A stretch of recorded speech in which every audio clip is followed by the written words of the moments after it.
in Matthew 6:33. But seek first His kingdom and His righteousness, and all these things will be given to you as well.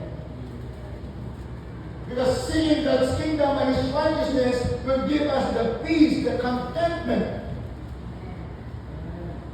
And when God will give us, and when our heart, our contentment is intact, our view of God's goodness is right, then that's the time that God will also meet our needs.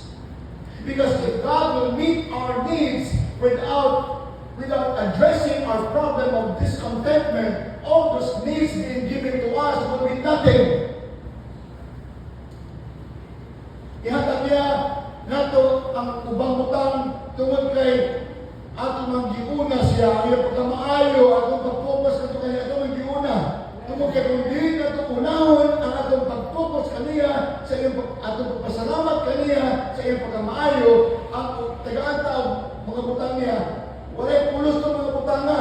You cannot appreciate those things.